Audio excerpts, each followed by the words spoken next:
Good evening, everybody. Saman, if you are watching, I've had problems sharing this again with all of our groups who like to listen in. So if you're watching and you want to share it with everybody, then please feel free. Let me just turn this music down. There we go. That's beautiful, isn't it? I love this music. Thank you. I'm so sorry that I missed you all last week. But for those of you who don't know, my name is Joanna Godwin Seidl. I run a theatre company called Vienna Theatre Project. And we actually had our premiere last night. So I was extremely busy last week and doing 16-hour days. And on Friday, when I promised to read again, it came to 10 o'clock in the evening and I was at the theatre still painting sets. and I suddenly realized, oh my God, I forgot the reading.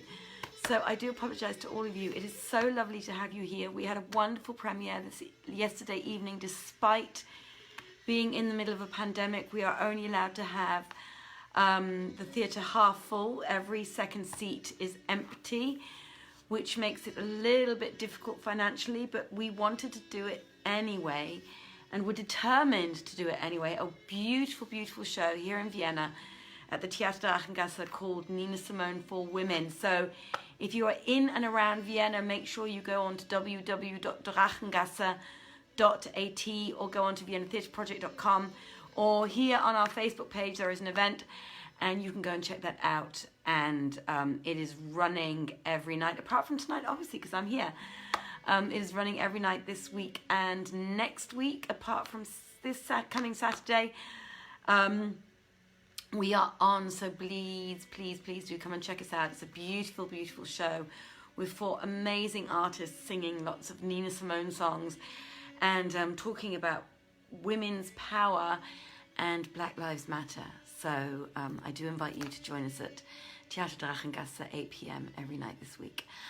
Ladies and gentlemen, I am back happily listening to beautiful music and reading from 1001 Arabian Nights.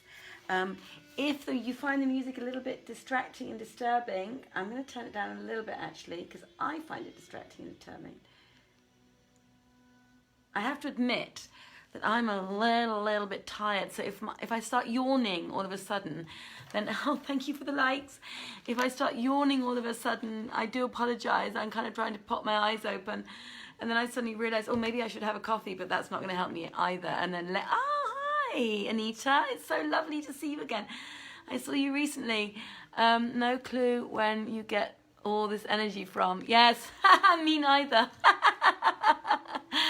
I tell you, this morning I flaked a little bit. I woke up and then I realized I've got to take my dog for a walk. And because, of course, today for the first time in forever, at least in 5 weeks, I haven't had to do anything, and I specifically took the day off. Hi Dunya, and I specifically, hi Katerina, and hi Jihad, if you're still on. I decided I had to take my dog for a walk and then have a bath and do it in that order and just chill out and relax. And then I got a phone call, and after that phone call I was just absolutely exhausted, so even a phone call exhausted me. And but no, I was looking forward to reading to you all tonight, and I have missed the beautiful sounds of my Middle Eastern June music. If none of you have heard it before, because it's the first time you're on and listening to us, whether you're listening now live or later, this music is called June Middle Eastern music, and it is available on YouTube. I can post the link on the Vienna Theatre Project page. I'm going to get started before my eyes fall asleep. This one's beautiful. Look, this one's really beautiful. This is one of my favourites, actually. Listen to this.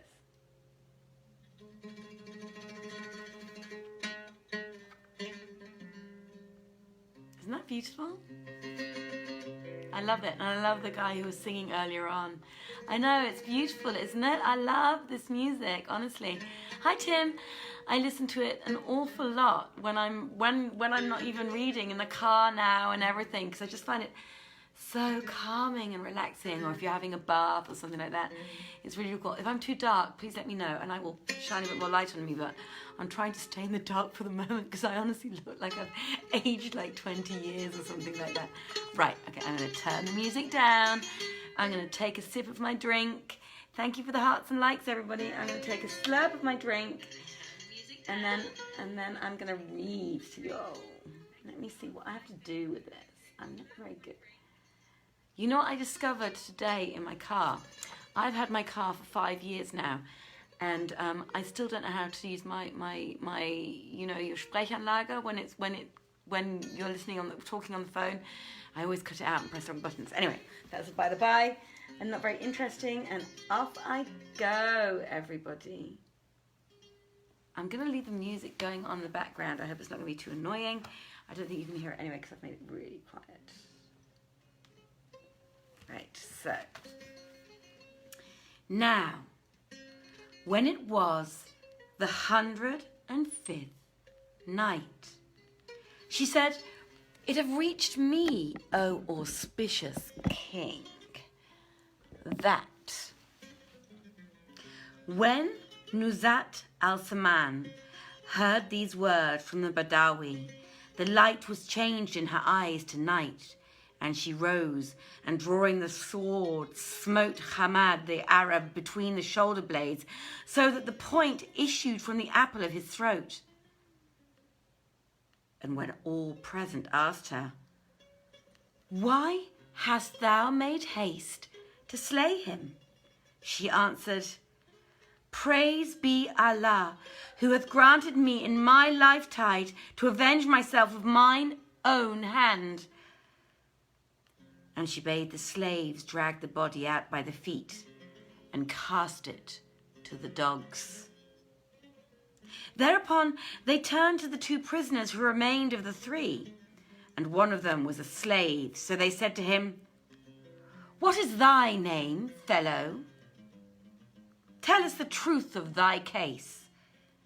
He replied, "As for me, my name is Al-Gaban," and acquainted them what had passed between himself and Queen Abrizar, daughter of the king Hardub, lord of Greece, and how he had slain her and fled.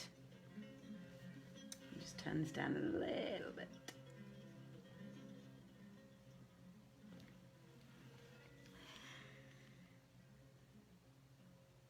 Hardly had the slave made an end of his story when King Rumizan struck off his head with his scimitar, saying, "Praise to Allah who gave me life. I have avenged my mother with my own hand."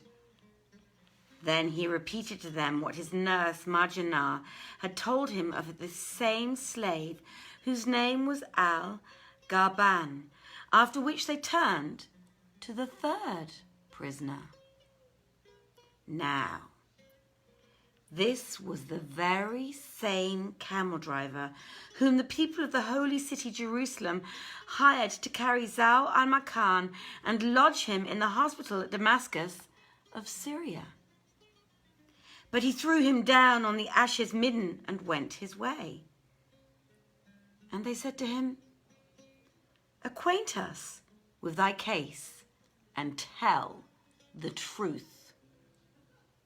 So he related to them all that had happened to him with the Sultan Zau al-Makan, how he had been carried from the holy city at the time when he was sick, till they made Damascus, and he had been thrown into the hospital. How also the Jerusalem folk had paid the cameleer money to transport the stranger to Damascus. And he had taken it and fled, after casting his charge upon the midden by the side of the ash heap of the hammam. But when he ended his words, Sultan, just change these pages, everybody. Hi, John.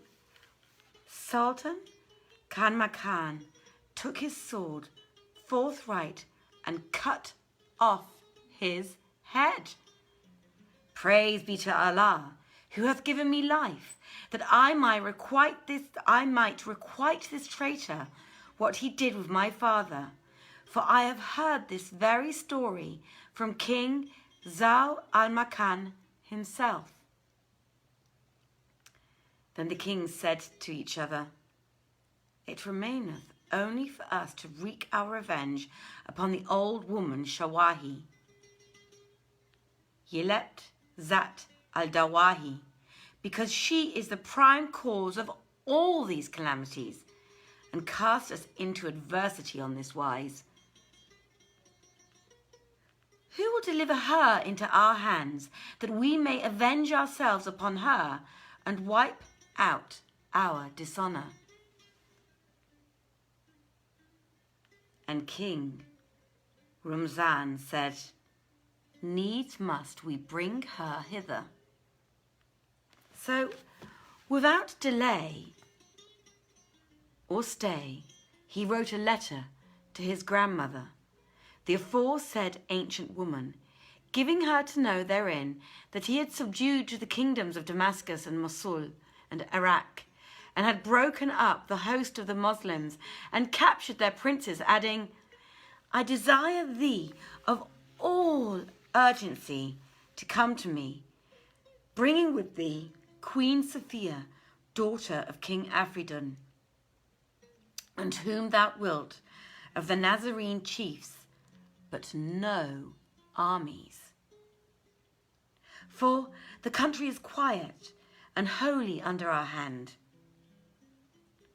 And when she had read the letter and recognized the writing of King Rumzan, she rejoiced with great joy, and forthright equipping herself and Queen Sophia, set out with their attendants and journeyed without stopping till they drew near Baghdad. Then she forsent a messenger to acquaint the king of her arrival, whereupon quoth Rumzan, we should do well to don the habit of the Franks and fare forth to meet the old woman, to the intent that we may be assured against her craft and perfidy. Whereto Kanmakan replied, hearing is consenting. So they clad themselves in Frankish clothes, and when Kozia Fakan saw them, she exclaimed, by the truth of the Lord of worship, did I not know you, I should take you to indeed be Franks. Then they sallied forth with 1,000 horse, King Rumzan riding on before them to meet the old woman. As soon as his eyes fell on her, he dismounted and walked towards her, and she, recognizing him, dismounted also and embraced him. But he pressed her ribs with his hands till he well nigh broke them. Quoth she, what is this, O my son? But before she had done speaking, up came Kanmakan and Dandan, and the horsemen with them, cried out at the woman and slaves, and took them all prisoners. Then the two kings returned to Baghdad with their captives, and Rumzan bade them decorate the city, which they did for 3 days, at the end of which they brought out the old woman. Shawahi Hait Zat al-Dawahi, with a peaked red turban of palm leaves on her head, diademed with ass's dung, and preceded by a herald proclaiming aloud, this is the reward of those who presume to lay hands on kings and the sons of kings. Then they crucified her on one of the gates of Baghdad, and when her companions saw what befell her, all embraced in her body the faith of al-Islam. As for Kanmakan and his uncle Rumzan and his aunt Nuzat al-Zaman and the wazir Dandan, they marvelled at the wonderful events that had betided them, and bade the scribes chronicle them in books, that those who came after might read. Like this one.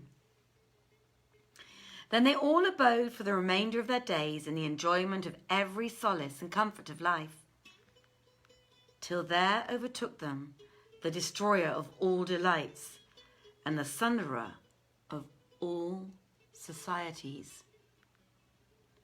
And this is the whole.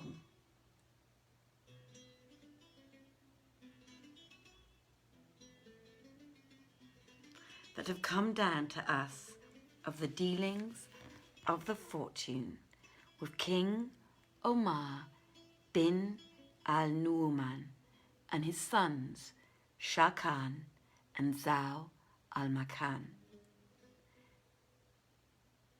and his sons Kanmakan and his daughter Nuzat al-Zaman and her daughter Kuzia Fakan. Thereupon quoth Shahryar to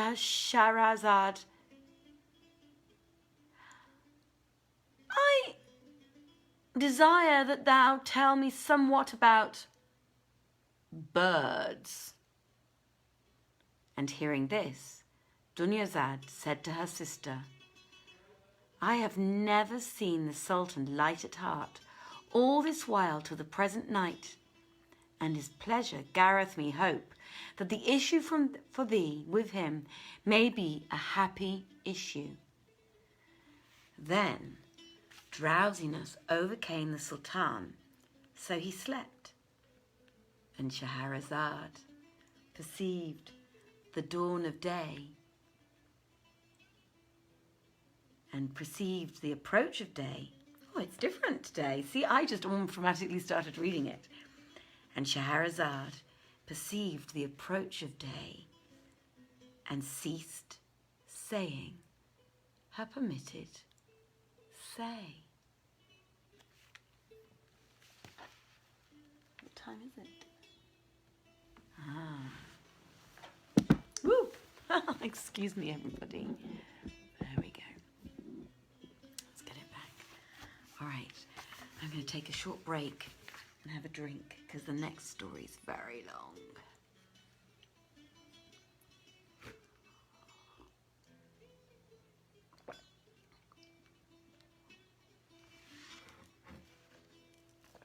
My cup today says love on it. You can't read it, of course, because it's backwards. But it does.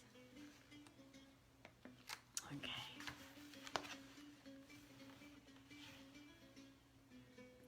And now, when it was the 146th night, Scheherazade began to relate in these words. And I am going to stop. It was a super short night tonight, but I am extremely tired having had our premiere yesterday evening. So I'm just going to chat to you for a little bit and leave Saman to read the longer story tomorrow. She's going to love me for this. I hope you all enjoyed tonight's stories. It seems that whole episode, which took, I don't know, a month, I think, almost, to read that whole last story. It was incredible, wasn't it? I can't remember when we started that with the Dawahi nasty piece of business. She really was a dangerous piece of work, that lady. But it seemed to go on forever, that story. And every time you thought, oh, it's stopped now and something new had come along, it hadn't. And it continued and continued and continued. Ladies and gentlemen, as I said, I'm super tired tonight. And I have not been into my bed in a month before 1 o'clock in the morning because I've been working the whole time. So what I am going to do today, I wanted at least to come back finally and apologize for last week and not being there on Friday as I promised, and make sure I read to you tonight. I will be back hopefully on Thursday, maybe from the theatre actually, because I will be reading straight after the show. I wish you all a very beautiful evening, and I want you to take, wherever you are in the world, do take care of yourself. Right here in Austria now, we have actually been put as a red alert country for some countries like Germany. And oh, is that? Oh, bless. You are. Yes, I know. It's great. It's the dark light. You can't see it. That's why I've chosen to have very subdued light. I mean, I normally do anyway, but I've chosen to have very subdued light tonight so that you can't see the great big black rings under my eyes. No, yes, for those of you who are not in Austria, we have been put on red alert for Germany now as a potentially dangerous country to come and visit, actually. And once you come back from Germany, you have to have a COVID test and all sorts, or quarantine yourself for 14 days again, which is unfortunately very, very unfortunate. And they've now put in a light system in Austria, and we are currently at orange, which is unfortunate. And the worst one is red, and we have to hope that it doesn't go red, because then my theatre will be closed down, and that'll be a bad thing. But I don't think they'll do it because it's too crazy. But what they have done in Salzburg and Kärnten, and I think Tyrol as well, is now all bars have to close at 10 o'clock at night. Guys, so I am going to say to you something that companies, major international companies, and countries are taking this very seriously. Some governments really are taking this very, very seriously. So please, they wouldn't. Here in Austria, we've had the whole ball season closed down. Now, the ball season in Vienna starts in December sometime and goes on until February, and has a revenue turnover of 151 million euros. And last week they announced that the ball season was cancelled. Now you can imagine how many people will not have jobs as a result of that. And it's not just the event itself, it's the people that make, the companies that make ball dresses, it's the company that sells ball shoes, it's the caterers, it's musicians, it's taxi drivers.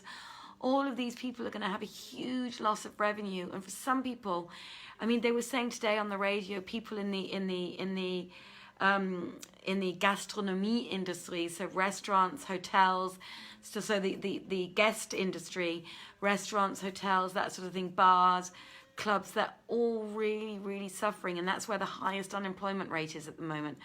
And really, if you care for people in your country, and you want people to have jobs, and you want people to be well, and it really is all about getting jobs, mask up.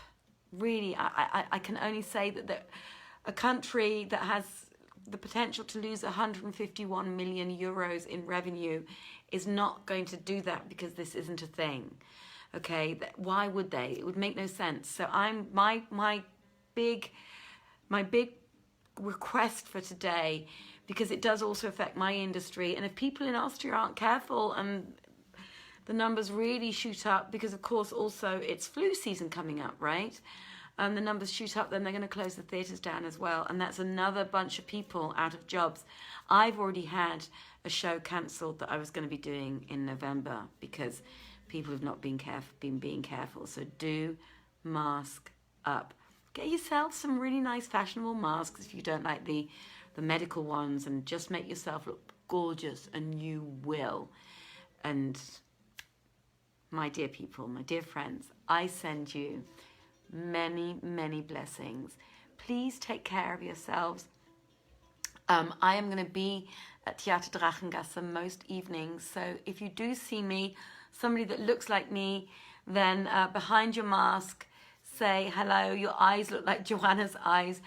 Typically my mask is a black one, or it's flowery, so do say hello to me if you come to the theatre, and we would love to see you there. As I said, www.drachen, that's DRACHENGASSE.at for tickets. If you do not understand German, you can call the staff up and they will help you through the process of getting tickets. The telephone number is Vienna 01 513 1444. And just to let you know, again, there will be separate seating. You have to wear a mask the whole time you're in the theatre.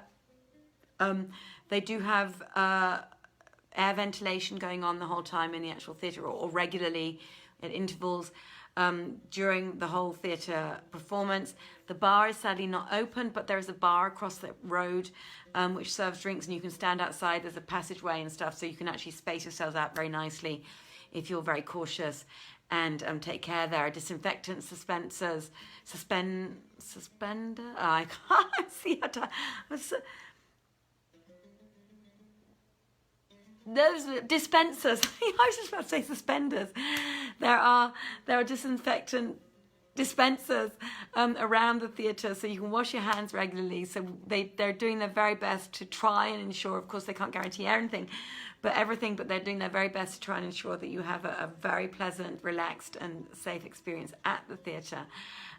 So do come and join us. As I say, this is me with a mask on, so if you do come to the theatre and you see me you see somebody looking like me, then do say, hi, we've been listening into your 1001 Arabian Nights and looking forward to seeing you there at the show. Okay, so I am going to go now. It was an absolute pleasure. I really hope you take care of yourselves. Have a wonderful day, morning, evening, lunchtime, whatever it is in the stage of your day. Many, many blessings from me here in Vienna, Austria. And take care, everybody. Thank you so much. Good night. It was a real pleasure reading for you. Good night, everybody.